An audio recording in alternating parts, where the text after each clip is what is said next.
Hi! Dito na tayo sa part 2 ng aming lagaw-lagaw. Pamamasyal for today's. Papunta kami ngayon sa UP Mall. Pero ipapakita ko muna pala sa inyo, ipapasilip muna sa inyo yung bahay ko na pinapagawa ko na hindi pa tapos. Under construction pa rin. Ayan po sa likod ko. It's a prank! Sa future, sana makapagawa ko ng ganyang bahay, no? Modern.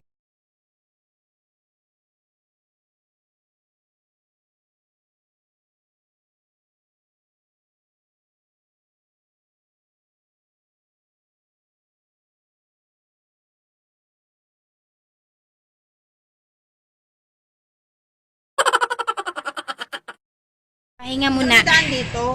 Umikot. Ipagpahinga muna namin ang mga napagod kong binti at pa. Kasi, na-realize na... Ay! Nagulat ako. Sorry kuya, nagulat ako. Ano, pupunta kami ng UP Mall, tapos nag-ikot na kami. Sabi ng kapama ko, natatanaw ko na yung gate ng UP Mall. Tapos we just realized na umikot lang pala kami. Diyan lang kami nagpicture kanina. Oh, eh, hindi ko nag-twist na lang kami ganun. Ay. Saya ng adventure ko ngayong araw. Pagod kong pao eh. Ganyan na itsura ng pako pag napapagod, lumalabas yung mga ugat. Sabi ng lalaki sa amin kanina doon na nakagulat sa akin, nakalampas na rin kami doon daw. So nagtanong kami ulit sa estudyante dito, isang estudyante dito sa UP, sabi, balik na naman daw kami doon. Na-realize ko na parang pinaglalaroan kami ng tadhana, kaya magsakay na lang kami ng jeep.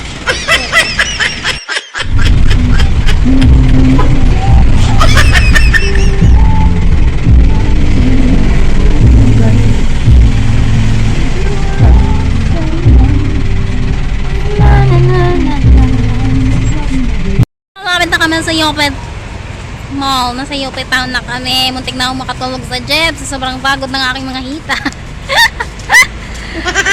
Malalayo pa? Hindi.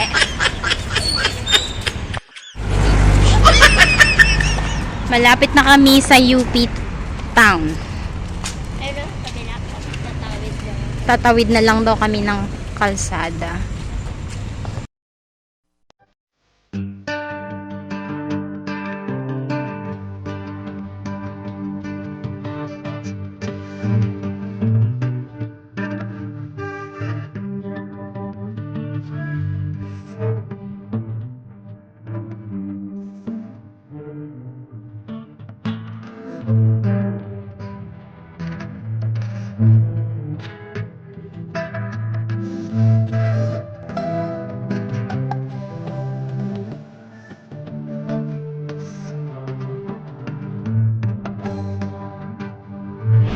Punta na kami sa taas ng mall.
Alis dyan.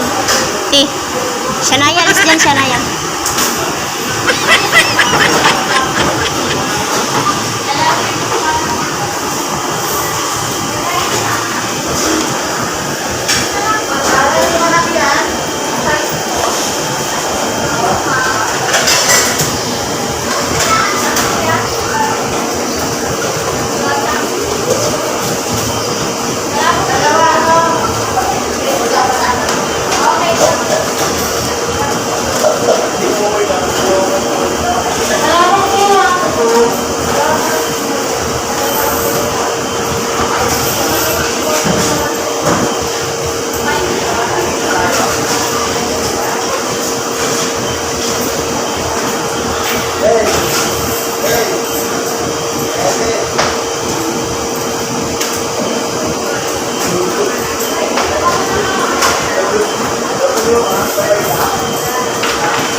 Balik na.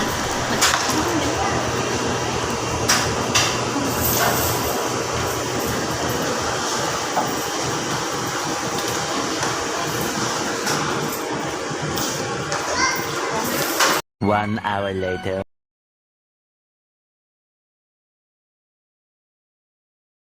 Na ako sa labas ng UP. Nanggaling na kami doon sa UP Mall. Hindi ko na blinag yung paglalakad namin kasi pagod na ako. Kung gaano ako kasaya ngayong araw, ganun din ang level ng pagod ko. At naghiwalay na kami nung kaibigan ko. So, salamat sa araw na ito sa pagsama niyo sa adventures ko.